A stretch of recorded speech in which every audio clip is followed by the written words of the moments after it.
Adrian, I loved your ramen, but I thought it's always interesting to see more options of what Japanese food's all about. So I'm going to do a really simple stir fry. What I'll get you to do is just roughly chop some garlic, and I've got some fresh shiitake mushrooms. If you're going to use dried, you need to make sure you hydrate them. Keep a little bit of that liquid because it works really well. Sometimes you find it might be hard to get the shiitake mushrooms, so it's a fine option in there. What I've got is some hard tofu. So I'm just going to cube this tofu. It's really important that you use the firm tofu because otherwise it just falls apart. It looks like it's been had a bit of soy sauce on it or a bit of darkness on it. This has just had a tiny little bit of marinade. It's just a little bit of soy in it, but lovely. You can use any type of tofus that you want.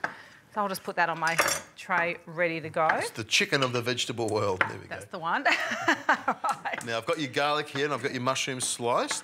Would you like me to slice up some of the capsicum as well? Absolutely. Yeah. If you could slice the capsicum and then just roughly chop. I've got some shallots, or what you in Victoria call spring onions.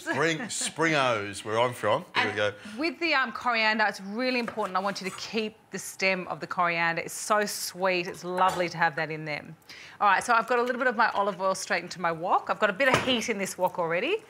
And I'm going to put my shiitake mushrooms straight into here. How would you like the capsicum sliced? I'll just get you to julienne the capsicum. No, so just cut into thin strips is perfect. There we go. And I'm just going to put a bit of heat into this. Oh, I love that smell of garlic. Straight away, it's got that sweetness coming out. Just gorgeous. Mushrooms and garlic, I think, go so well together. Yeah, it's such a simple combo, isn't it? Now, I'm going to put my tofu in ready to go. And I'm just going to put some heat into that straight away. So this is really, really simple. Look, you know, I've got quite a bit of a chunk, a bit of a mouthful for this tofu. You can cut it up into more delicate. You're laughing at me.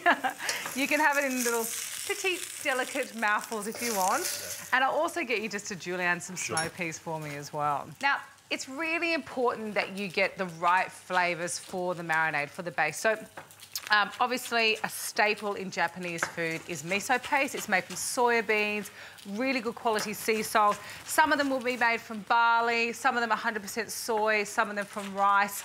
And actually, you eat them at different times of the year. So the lighter misos you eat more in the summer period because they're meant to be quite cooling. And those deep, really sort of rich misos you eat in the latter half of the year, or the winter part of the year as well. I actually have some in my fridge. I'll have a cup of soup.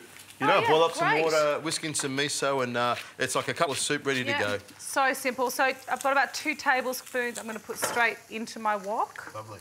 This is really salty, so I'm going to have a little bit of sweetness in this. So just a little bit of the honey. And I'm also going to add some rice wine vinegar. I think that lovely sort of sour, sort of acidity works really well in this. So about a tablespoon. Oh, there we go. There we go. Now there's some heat in there. Hot. Yeah. And I've got my Japanese soy in there as well. All right, so you can see it's about 2 tablespoons of that soy. And let's just give this a good mix through. I feel like all I'm doing is chopping in this episode. I've just chopped everything up for you. You've had years of practice, haven't you? You're in safe hands there. OK, so you can see that's just coated the mushrooms, that garlic is cooked through, it's coated the tofu. Really yummy. And look, I mean, I love to eat a lot of vegetarian food in my diet. I know you're the meat man, but for me, it's a real balance of vegetarian to animal protein. I think it's the healthier way to eat. It's good for digestion, but also it's about having variety in your diet.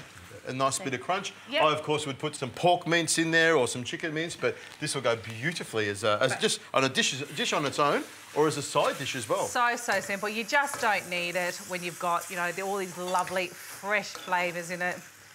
Oh, just give that a mix through. And you know what? This is good to go. Now, I'm going to serve this with something not very traditionally Japanese. It's quinoa, but it's very Zoe. It just rounds this out to make the perfect balance.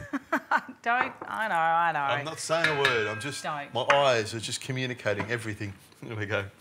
I don't mind quinoa. It's not bad. Oh, quinoa's fantastic. It's full of protein. And look, it's just another different, you know, interesting seed, not a grain, to serve. Not as much protein as a ribeye steak, though. That's true, but you'd be surprised it almost has the same amount. Yeah, I'd be surprised, yes. There we go. All righty. You know what? It looks good.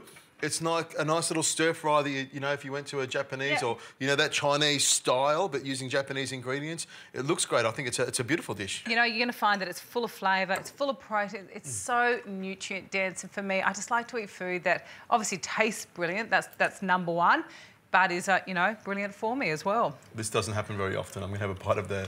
Take a photo, everybody. It's not bad at all. It's got some texture to it. I do like it. I love the flavour of this. You've got a really nice sauce around it.